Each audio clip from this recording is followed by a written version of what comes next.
Captain Dae-ho Kim stood on the bridge of the Indomitable Spirit and watched the stars through the main viewing screen. The ship moved silently through the dark space between worlds, carrying secrets that could change everything. For 5 years, humanity had worked in hidden shipyards to build something the galaxy had never seen before. Now that something was ready for its first real test, the bridge was quiet except for the soft hum of machines working. Dae-ho could feel the tension in his crew. They all knew what this ship could do, but none of them had seen it fight yet. Chief Engineer So-Ra Park sat at her station, watching the energy readings from the ship's weapons. Her fingers moved across. The controls like she was playing music, keeping everything perfect. "Captain," said Communications Officer Subin Han from her station, "we are getting reports from the Council worlds. The Vorthan Empire has attacked 3 planets in the last week. The Council fleets cannot stop them." Dae-ho nodded but said nothing. He had expected this news. The Vorthan Empire had been growing stronger for months, and everyone knew they would attack soon. The other races in the Galactic Council had powerful energy weapons and strong shields. But the Vorthans had something new, something that could break through any defense the Council had. "Show me the battle reports," Dae-ho said. The main screen changed to show images from the attacked worlds. Dae-ho watched as Vorthan ships fired strange purple beams that went right through Council shields, like they were not there. The Council ships tried to fight back with their plasma cannons and laser arrays, but their weapons barely touched the Vorthan vessels. It was not a fair fight. It was a massacre. Dr. Hee-jin Choi, the ship's tactical analyst, looked up from her computer. "The Vorthan weapons are different from anything we have seen before. They seem to attack matter itself, breaking it apart at the smallest level. Energy shields cannot stop them because they do not work like normal weapons." "And our weapons?" Dae-ho asked. "That is what we need to find out," So-Ra Park said from her station. "The theories look good, but we have never tested them against real Vorthan technology." Dae-ho walked to the center of the bridge. Around him, his crew worked at their stations. These people had volunteered to serve on the most dangerous ship humanity had ever built. They knew that if they failed, not just humanity, but the entire galaxy might fall to the Vorthan Empire. The Indomitable Spirit was not like other ships in the galaxy. While alien races had spent thousands of years perfecting energy weapons and plasma shields, humans had taken a different path. They had looked at the old ways of fighting and made them new again. The ship's main weapons were not energy beams or plasma cannons. They were pieces of metal fired at incredible speeds. "Lieutenant," Commander Bonhua Jung called out from the weapons station. "Captain, all kinetic systems are ready. The railguns are charged and the magnetic accelerators are online. We have tungsten rounds loaded in all primary batteries." "Good," Dae-ho said. "And the special weapons?" "The gravitational lance is ready." "But not tested," Bonhua replied. "Chief Engineer Park says we should only use it if we have no other choice." So-Ra Park looked up from her station. "The gravitational lance uses our entire reactor output. We do not know what will happen if we fire it at full power.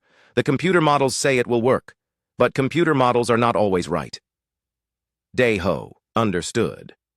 The gravitational lance was their secret weapon, something no other race had ever tried to build. It focused the ship's fusion reactor through special crystals to create a beam of pure gravity. In theory, it could crush anything, even other ships. In practice, nobody knew what would really happen. "Captain," Subin Han said, "Admiral Young-Sik Lee is calling from Earth Command." The main screen changed to show Admiral Lee's face. The old man looked tired, and Dae-ho could see worry in his eyes. "Captain Kim," the Admiral said, "the Council has called an emergency meeting. They want to send ships to help the attacked worlds, but their fleets are not strong enough. The Vorthans are using some kind of new weapon that our allies cannot fight." "What are your orders, sir?" Dae-ho asked. "The Council thinks humanity is too weak to help in a real fight. They want to send you on a scouting mission to watch the Vorthans and report back. They do not expect you to engage the enemy." Dae-ho smiled a little. The alien races still thought humans were the weak newcomers to the galaxy. They had seen human ships with their simple kinetic weapons and decided that humanity was not advanced enough to matter in a real war. That was exactly what humanity wanted them to think. "Understood, Admiral. We will observe and report." "Good luck, Captain. And remember, this is just a scouting mission." Do not engage unless you have no choice. The screen went dark, and Dae-ho turned back to his crew. You heard the Admiral. We are going to take a look at these Vorthons and see what they can do. Dr. Hyojin Choi pulled up star charts on her screen. The nearest Vorthon fleet is attacking a mining colony in the Kepler system. It is only 2 days away at maximum speed. Set course for Kepler, Dae-ho ordered, but keep us hidden. I want to see these new weapons before they see us. The ship changed direction, and Dae-ho felt the slight pull as the artificial gravity adjusted. The indomitable Spirit was fast, faster than most alien ships because it did not need to power the massive energy weapons that other races used. All of its power went to engines and the special systems that made their kinetic weapons so deadly. As they traveled toward the Kepler system, Dae-ho thought about the 5 years it had taken to build this ship. Humanity had been part of the Galactic Council for only 10 years, and in that time they had learned much about alien technology. But instead of copying what other races did, human engineers had looked for ways to use their own ideas better. The result was the indomitable Spirit. From the outside, it looked like a simple human ship with metal armor and basic weapons, but inside, it carried technology that no alien race had ever imagined. The railguns could fire tungsten rounds at 15% of light speed. The magnetic accelerators could launch projectiles that would phase through energy shields like they were not there. And the gravitational lance could, in theory, destroy anything in the galaxy. Captain, Subin Han said, we are receiving a distress signal from the Kepler colony. They say the Vorthon attack has begun. How long until we arrive? Dae-ho asked. 18 hours at current speed, replied the navigation officer. That may be too late for the colonists, Dr. Hyojin Choi said quietly. Dae-ho knew she was right. The Vorthon attacks had been fast and brutal. By the time they arrived, the colony would probably be destroyed, but they might still catch the Vorthon fleet, and that would give them their first chance to see what the indomitable Spirit could really do. All crew, prepare for possible combat, Dae-ho announced over the ship's communication system. This is what we trained for. Remember your jobs and trust your equipment. The galaxy is counting on us, even if they do not know it yet. The ship continued through space toward its destiny, carrying with it the hopes of humanity and weapons that would soon change the balance of power in the galaxy forever. The indomitable Spirit dropped out of hyperspace at the edge of the Kepler system, and what Dae-ho saw on the main screen made his heart heavy. The mining colony was burning. 50 Vorthon ships surrounded the planet like predators around wounded prey, their dark hulls gleaming with strange purple lights. The colony's defense platforms were already destroyed, floating in pieces around the planet. Scanning for survivors, Dr. Hyojin Choi said, her fingers moving quickly over her controls. I am detecting escape pods and some ships trying to get away from the planet. The Vorthons are hunting them down one by one.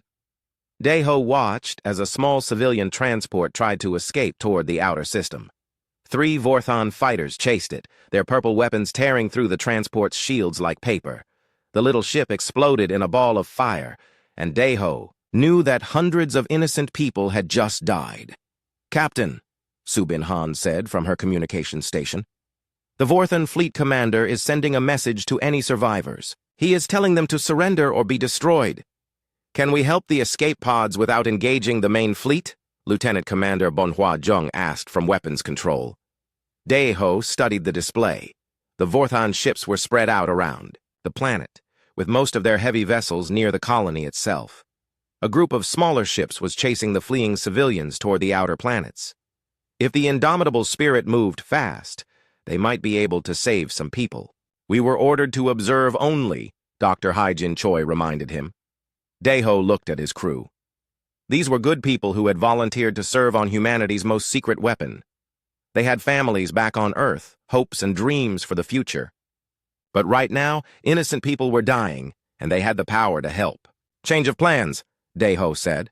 We are going to save those civilians. Chief Engineer So-Ra Park looked up from her station. Captain, if we engage, the entire galaxy will know what our ship can do. There will be no more secrets. Then it is.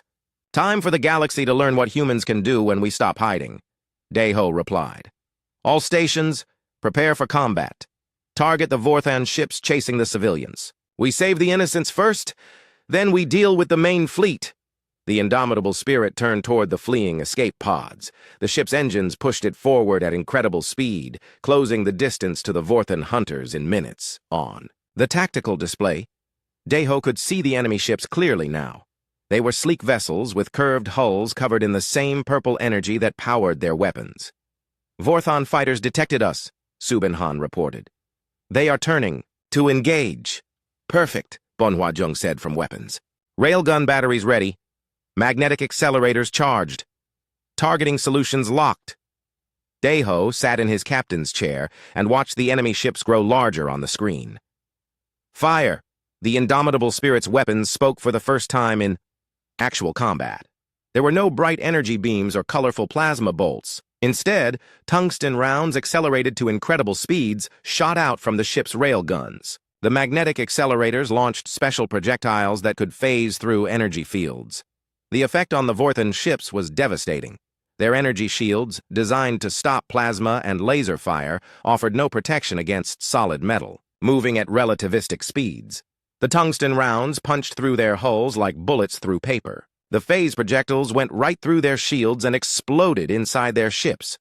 In less than 30 seconds, 12 Vorthan fighters were destroyed. The survivors sent panicked messages to their fleet, reporting that an unknown ship was using impossible weapons. "All civilian escape pods are safe," Dr. Hai-Jin Choi reported. "But the main Vorthan fleet is moving toward us. 50 capital ships and over 200 fighters."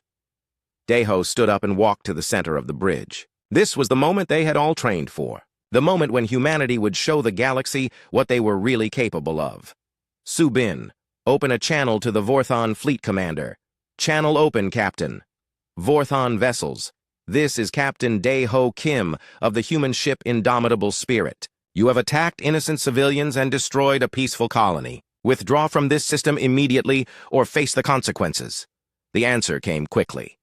The Vorthan fleet commander appeared on the screen, his alien face twisted with anger. "Human, your primitive ship cannot stand against the might of the Vorthan Empire. Surrender now and we will make your death quick." "I tried to be polite," Deho said and nodded to Subin to close the channel. He turned to his weapons officer.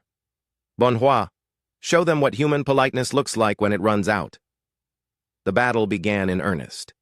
The Vorthan fleet surrounded the indomitable spirit, firing their molecular destabilizer weapons from every direction. The purple beams that had destroyed so many council ships struck the human vessel's armor. But nothing happened. The Vorthan weapons were designed to break apart energy fields and disrupt plasma. Against solid metal armor, they were almost useless. "Their weapons are not working," Sora Park called out from engineering. "Our armor is holding perfectly." "Return." "Fire!" Deho ordered. The indomitable spirit became a storm of destruction. Its railguns fired continuously, sending tungsten rounds into the Vorthan fleet at incredible speeds. Each shot that hit destroyed or crippled an enemy ship. The magnetic accelerators launched waves of phase projectiles that went through Vorthan. Shields like they were not there, but the Vorthans had numbers on their side. For every ship the humans destroyed, 2 more took its place. The enemy fighters swarmed around the indomitable spirit like angry insects, firing everything they had. "Hull breach on Deck 7, Sora Park reported. "Some of their weapons are getting through." "We need to end this quickly," Dr. Hai-Jin Choi said. "Even our armor cannot hold forever against this many ships." Deho made the decision that would change galactic history. "Sora, prepare the gravitational lance." "Captain, we have never tested it at full power," the chief engineer warned. "Then we test it now. Target the Vorthan flagship." The ship's fusion reactor began to run at maximum output. Energy flowed through special crystals that focused and shaped it into something that had never existed before. The gravitational lance was humanity's ultimate weapon, a focused beam of gravity itself. "Gravitational lance ready," Sora Park called out. "All power diverted from secondary systems. Fire." What happened next would be talked about in alien military academies for generations. A beam of pure gravitational force shot out from the indomitable spirit and struck the Vorthan flagship. The massive enemy vessel, over 2 kilometers long, began to compress. Its hull folded in on itself as gravity crushed it from all sides. In seconds, the proud flagship of the Vorthan fleet became a ball of twisted metal and burning plasma. The gravitational effects did not stop there. The beam created a temporary gravity well that pulled in 6 nearby Vorthon ships. They crashed into each other and exploded in a chain reaction that lit up the space around the battlefield. "By the ancestors," Su Bin Han whispered as she listened, to Vorthon communications. "They are calling us the Metal Death and the ship that breaks the laws of nature." The remaining Vorthon ships began to retreat. Their weapons could not hurt the human ship, and they had just watched their flagship get crushed by a gravity beam. The few surviving vessels sent desperate messages to their empire, warning that the humans had built something that should not exist. Daeho watched the enemy fleet flee and felt no satisfaction in victory. They had saved the civilians and proven that human weapons could defeat the Vorthons, but now everything would change. The secret was out. The galaxy would know that. Humanity had built the ultimate warship. "Damage report," he ordered. "Minor hull breaches all sealed," Sora Park replied. "The gravitational lance worked perfectly, but it used 90% of our reactor output. We will need several hours to recharge fully." "Captain," Dr. Hyojin Choi said quietly, "I am detecting strange readings from where we fired the gravitational lance. The weapon may have created small tears in space itself." Daeho nodded. They had suspected that their ultimate weapon might have unexpected effects. But there had been no choice. The civilians needed saving, and the Vorthans needed to learn that humanity was not as weak as they appeared. "Set course for the edge of the system," Daeho ordered. "We need to report to Admiral Lee and prepare for what comes next. The galaxy just learned that humans can build weapons that make fairness irrelevant. Now we have to live with the consequences." The indomitable spirit moved away from the battlefield, leaving behind the wreckage of the Vorthon fleet and the beginning of a new age in galactic politics. News of the battle at Kepler spread across the galaxy faster than the speed of light. Within hours, every major government knew that a single human ship had destroyed an entire Vorthon battle group using weapons that defied everything the galactic community thought they knew about warfare. The recordings from surviving Vorthon ships showed the impossible: solid projectiles moving at near-light speed, armor that shrugged off molecular destabilizers, and a gravity beam that crushed a flagship like an empty can. Daeho stood in his ready room aboard the indomitable Spirit, reading reports from across human space. Admiral Young-Sik Lee had called an emergency meeting of all human military commanders. Fleet Admiral Gi-tae Park was revealing secrets that had been hidden for 5 years. And most importantly, 11 sister ships to the indomitable Spirit were nearing completion in hidden shipyards throughout the outer colonies. "Captain," Su Bin Han called from the bridge. "Incoming transmission from Earth Command.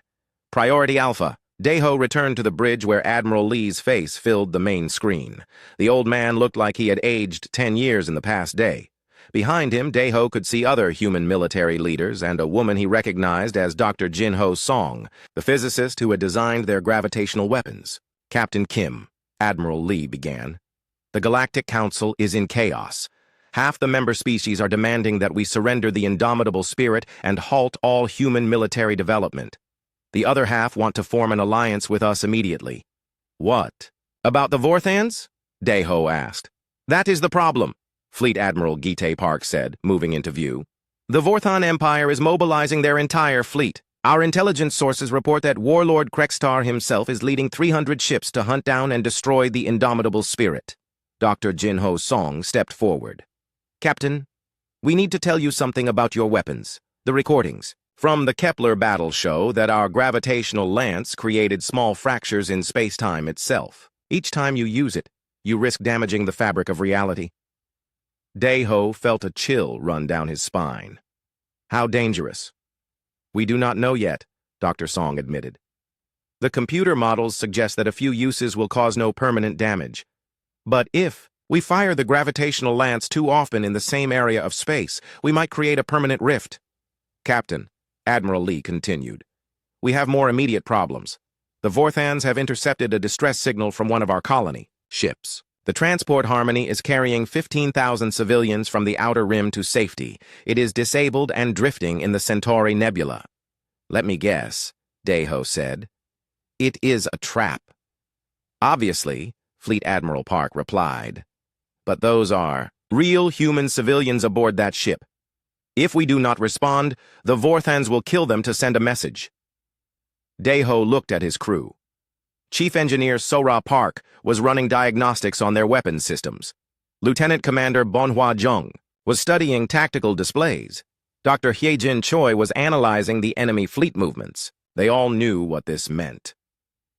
"How many ships are we facing?" Daeho asked. "Long-range sensors detect 300 Vorthan vessels," Admiral Lee replied. "Including their new flagship, the World Render. It is twice the size of the ship you destroyed. At Kepler, 300 to 1, Tactical Officer Sira Kim said quietly from her station. "Even our weapons have limits." "That is why we are sending help," Fleet Admiral Park announced. "The Valiant Thunder and the Iron Will are completing their final tests. They can reach you in 72 hours. Daeho shook his head. "The civilians will be dead by then. The Vorthans are not patient." "Captain," Dr. Song said, "we have been analyzing your ship's performance. The indomitable spirit was designed to fight multiple enemies, but not hundreds at once. If you engage that fleet alone, you will likely be destroyed." "And if we do nothing, 15,000 innocent people die," Daeho replied. "What kind of message does that send to the galaxy?" Admiral Lee nodded slowly. "The decision is yours, Captain. You know your ship and crew better than anyone." The transmission ended, leaving the bridge in silence. Daeho walked to the center of the room and looked at each of his officers. These people had volunteered to serve on the most dangerous mission in human history. They had families, dreams, futures they wanted to see, but they also understood what they were fighting for. "Options?" Daeho asked. "We could try to rescue the civilians without engaging the main fleet," Bonhua Jung suggested. "Hit-and-run tactics." "With 300 ships surrounding the area?" Sera Kim shook her head. "They will detect us the moment we enter the nebula." "What about the gravitational lance?" Dr. Hyejin Choi asked. "If we target their flagship first, it might scatter the rest of the fleet." Sora Park looked up from her engineering station. "The lance needs 12 hours to fully recharge after the Kepler battle. And Dr. Song is right about the space-time damage. Using it again so soon might create a rift. A rift that could destroy the entire system," Dr. Hyejin Choi added. Daeho thought about the choice in front of him. Save 15,000 civilians and risk not just his ship and crew, but potentially an entire solar system. Or let innocent people die to preserve the indomitable spirit for future battles. Set course for the Centauri Nebula, he decided. Maximum speed. "Captain," Sora Park said, "what about the risks?" "The risk of becoming the kind of people who let innocents die is worse than any weapon," Daeho replied. "We will find a way to win." The indomitable spirit changed course and accelerated toward its most dangerous mission yet. In the Centauri Nebula, Warlord Krextar waited with the largest Vorthon fleet ever assembled. The alien commander had studied the recordings from Kepler and thought he understood how to defeat the human ship. He was wrong. As they traveled through hyperspace, Dr. Hyejin Choi worked on new tactical plans. "The nebula will interfere with their sensors," she reported. "If we approach from the dark side and use the gas clouds for cover, we might be able to get close to the civilian ship before they detect us." "And then?" Bonhua Jung asked. "Then we improvise," Daeho said. "Sora, how are our weapons?" "Rail guns at full capacity," the chief engineer reported. "Magnetic accelerators ready. Kinetic penetrators loaded and armed. The gravitational lance will be charged in 8 hours. Not soon enough," Sera Kim observed. "The Vorthons will not wait that long." "Then we fight without it," Daeho said. "This ship was designed to handle multiple enemies. We just need to be smarter than they are." Subin Han looked up from communications. "Captain, I am receiving a transmission from the Vorthon fleet. They want to talk. Put it through." The main screen showed a massive alien with scarred flesh and burning red eyes. This was Warlord Krextar, the most feared military commander in the Vorthon Empire. "Human captain," the alien growled. "I am Krextar, destroyer of worlds. Your pathetic ship got lucky at Kepler, but now you face the full might of the Vorthon Empire. Surrender now and I will kill you quickly." "Warlord," Daeho replied calmly. I am Captain Daeho Kim of the human ship Indomitable Spirit. Release the civilians and withdraw from this system. This is your only warning. Krextar laughed, a sound like grinding metal. You think your metal projectiles can defeat 300 ships? I have studied your weapons, human. They are impressive but limited. You cannot fight us all. You studied. Recordings of one battle, Daeho said. You have no idea what this ship can really do. Then show me, Krextar snarled. Come to the nebula. Save your precious civilians if you can. But know that when I crush your ship, the galaxy will see that humans are nothing special.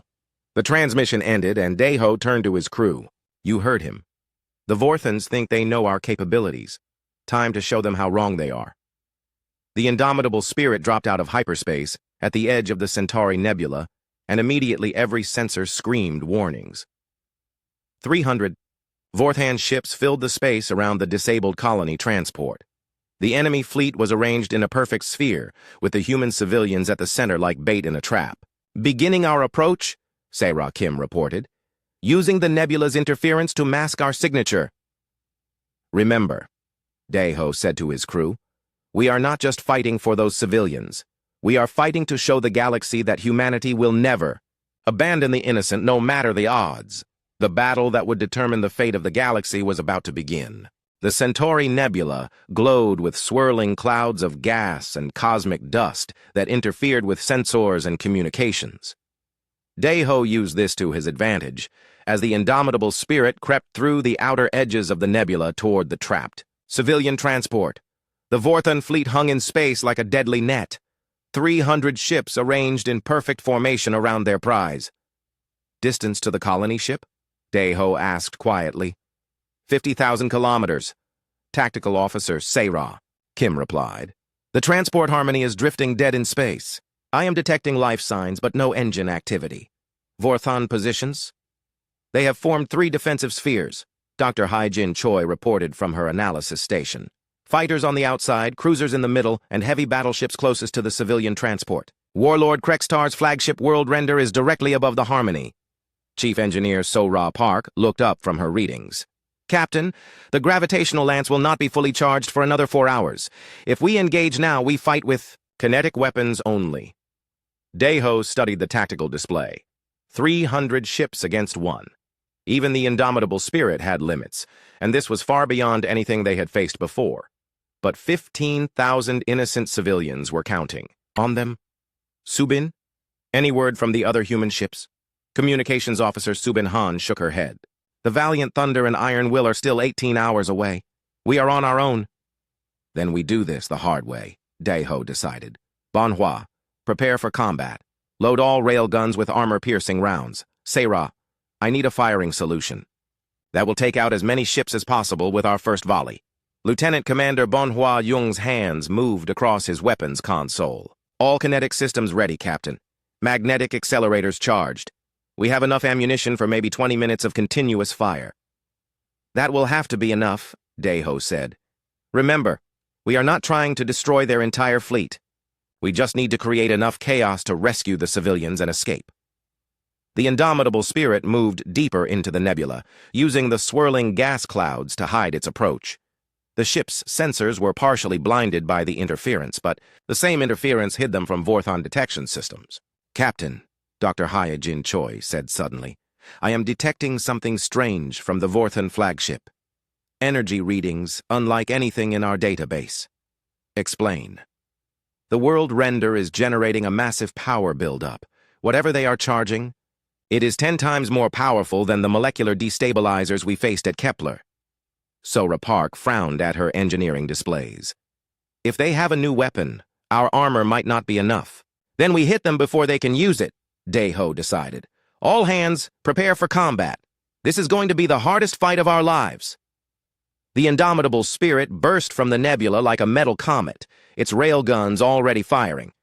Tungsten, rounds moving at incredible speeds, struck the outer ring of Vorthan fighters before they could react. 12 enemy ships exploded in the first 3 seconds of combat. Target the cruisers, Daeho ordered. Punch a hole through their formation. The ship's magnetic accelerators launched a wave of kinetic penetrators that phased through Vorthan, energy shields and exploded inside their hulls. The middle ring of enemy ships began to crumble as the human weapons tore through them like paper, but the Vorthans recovered quickly. Hundreds of purple energy beams converged on the indomitable spirit as the enemy fleet turned to face this new threat. The ship's armor held against most of the attacks, but some of the newer Vorthan weapons were getting through. Hull breaches. On decks 4 and 7, Sora Park reported. They have learned from Kepler. Some of their weapons are adapted to fight kinetic armor. "Keep firing!" Deho ordered. "We need to reach that transport." The battle became a desperate race. The indomitable spirit carved a path of destruction through the Vorthan fleet, its weapons never stopping. For every enemy ship destroyed, 2 more moved to block its advance. The human ship was incredibly powerful, but it was still just one vessel against hundreds. 15 kilometers to the Harmony, Sarah Kim called out. But the world render is moving to intercept. Deho looked at the main screen and saw Warlord Krextar's flagship approaching. The massive vessel was nearly 3 kilometers long, bristling with weapons and covered in heavy armor. Whatever new weapon it was charging had reached full power.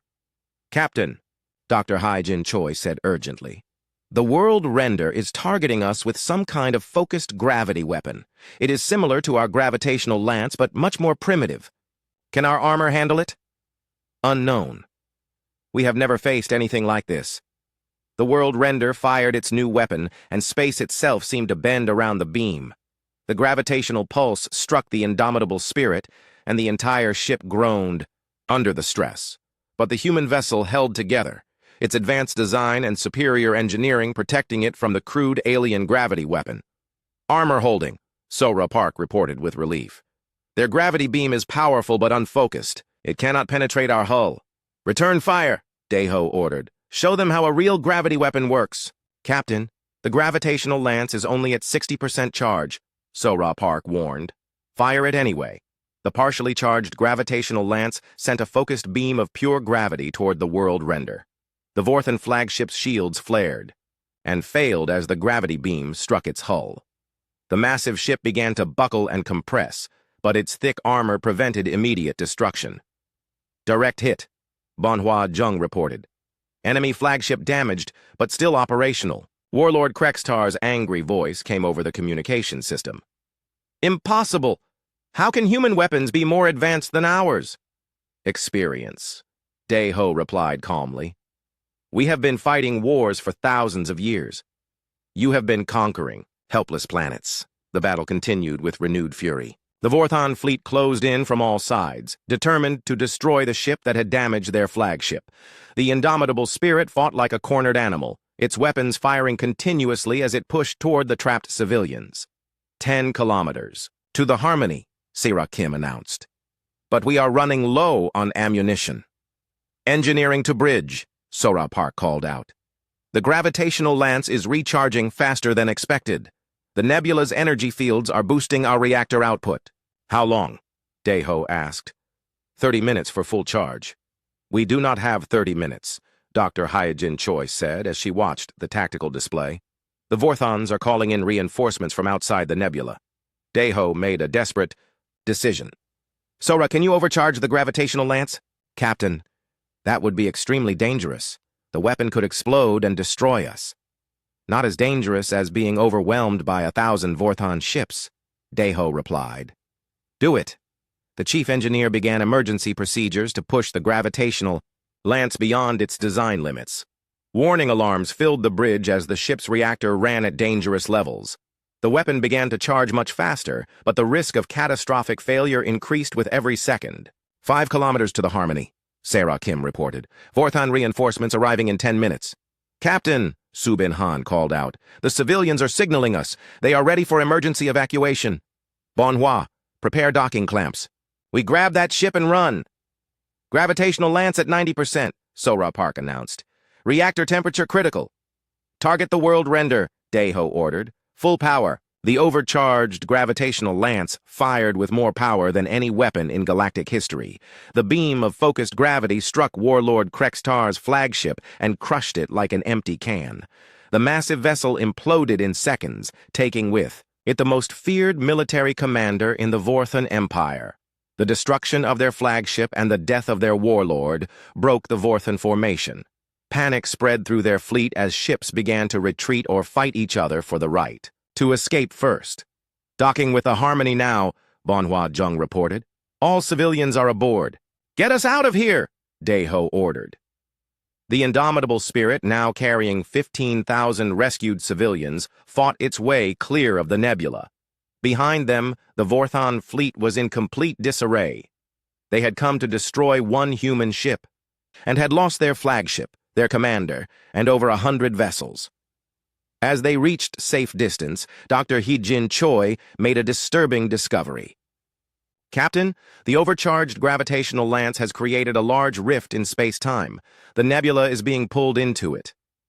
"Will it spread?" Daeho asked. "Unknown. The rift appears stable for now, but we have proven that our weapons can damage reality itself." Daeho looked at his crew, all of them exhausted from the hardest battle they had ever fought. They had saved 15,000 lives and proven that humanity would never abandon the innocent. But they had also shown the galaxy that human weapons were more dangerous than anyone had imagined. "Set course for Earth," he ordered. "We need to report to command and figure out what we have created." The indomitable Spirit limped home, carrying with it the knowledge that the ultimate human warship was perhaps too powerful for any one species to control. 3 months had passed since the battle in the Centauri Nebula, and the galaxy was a different place. News of Warlord Krextar's death had shattered the Vorthon Empire into competing factions. Some alien species were desperately trying to copy human kinetic technology, while others demanded that the Galactic Council force humanity to surrender their weapons. The space-time rift created by the overcharged gravitational lance remained stable, but served as a constant reminder of the destructive power humanity now wielded. Captain Daeho Kim stood in the conference room aboard the rebuilt indomitable Spirit, looking at holographic displays showing the positions of the 12 completed human warships. Each vessel was a masterpiece of engineering, carrying weapons that could destroy entire fleets. But with great power came great responsibility, and humanity was learning that being the strongest was not always the same as being right. "The situation reports, Captain," Admiral Young-Sik Lee said as he entered the room with Fleet Admiral Gi-tae Park and Dr. Jin-Ho Song. "The Council is demanding another emergency session. 3 more species have threatened to leave if we do not surrender our gravitational weapons." "And the Vorthons?" Daeho asked. "Fragmented," Fleet Admiral Park replied. "Without Krextar, their empire is tearing itself apart. But that has created a new problem. Dozens of independent Vorthon warlords are now raiding helpless planets with no central authority to stop them." Dr. Song activated a new holographic display. "We have been studying the space-time damage from our weapons. Each use of the gravitational lance creates small fractures in reality. Most heal naturally, but if we use too many in the same area, we risk creating permanent rifts." "Like the one in Centauri?" Daeho asked. "Exactly. The rift is stable now, but it is also permanent. We have essentially created a scar in space that will last forever." Ambassador Haneul Yoon joined the meeting via holographic link from the IBARS Galactic Council chambers. "The political situation is getting worse," she reported. "General Tai Min-cho is pushing for aggressive expansion, arguing that we should use our advantage to secure better territory. President Soo-Jin Lim wants a more diplomatic approach, but even she admits that negotiating from a position of overwhelming strength has its advantages." Daeho nodded. He had expected this internal conflict. Humanity had spent centuries as the underdog, always fighting for survival against stronger enemies. Now that they had become the strongest force in the galaxy, some people wanted to use that power aggressively.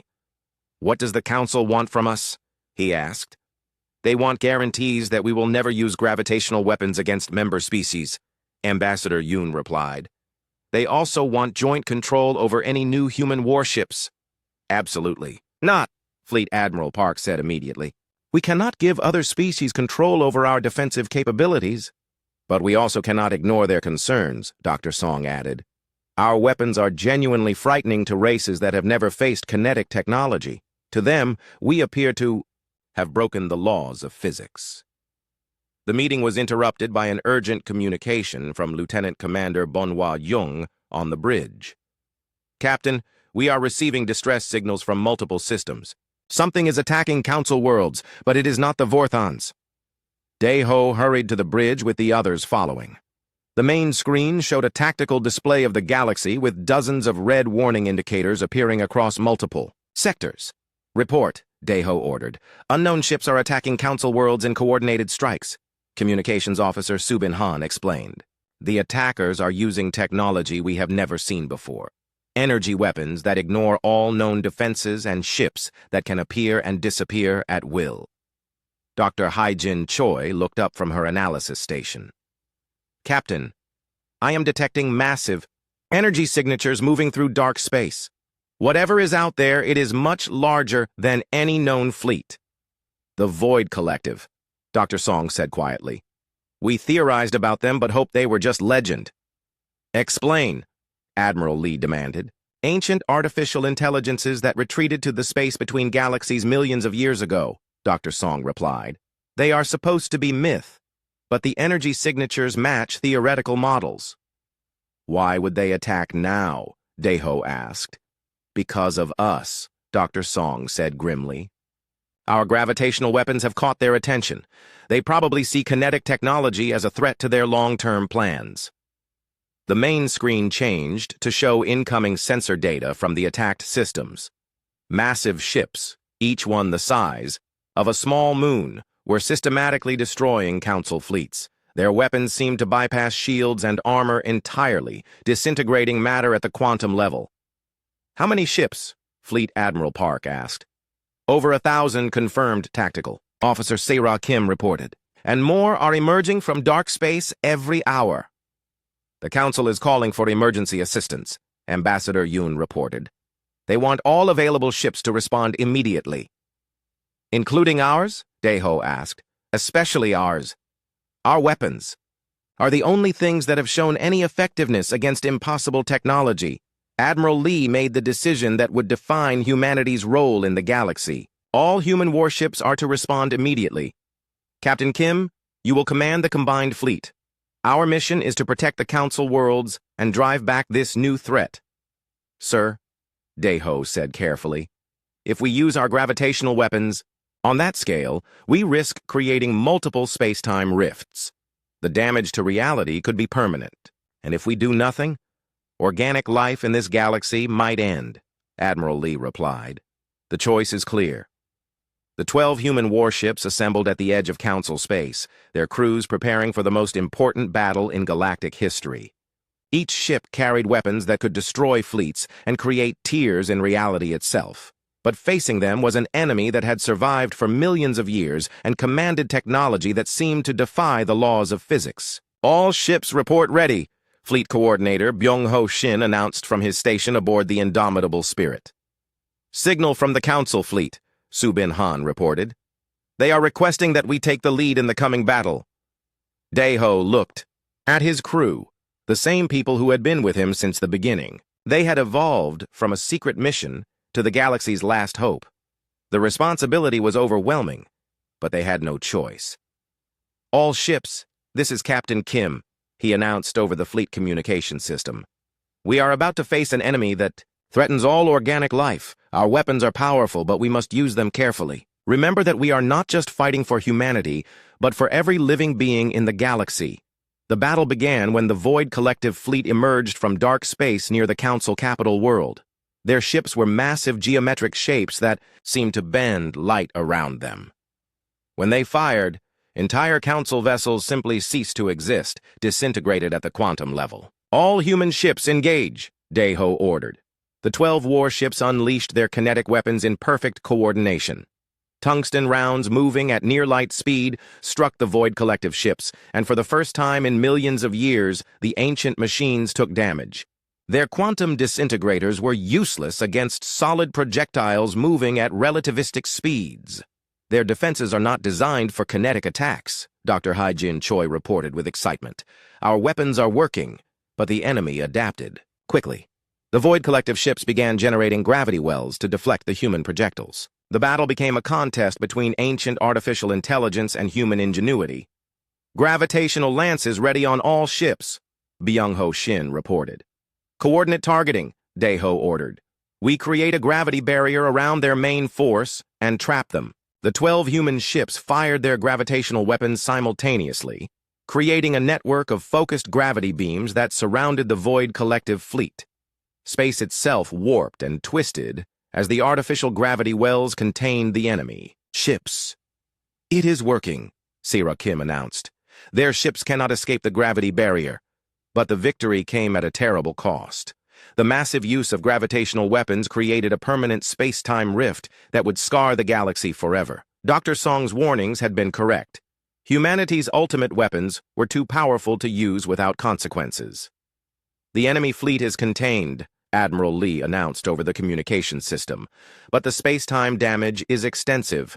We have created a barrier that will last for millions of years." Daeho watched as the Void Collective ships disappeared into the pocket dimension created by their gravity weapons. The immediate threat was over, but the galaxy would bear the scars of this battle forever. In the aftermath, the Galactic Council formally recognized humanity as the galaxy's protectors.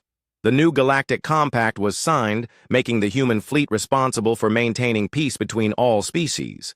It was not a role humanity had sought, but it was one they had earned through their willingness to sacrifice for others. "The indomitable spirit will serve as the flagship of galactic peace," President Sujin Lim announced during the signing ceremony. "Our weapons exist not to conquer, but to protect." Daeho, now promoted to admiral, stood on the bridge of his rebuilt ship and looked out at the stars. The ultimate human warship had proven too powerful to be fair, but in the end, fairness mattered less than the willingness to protect the innocent.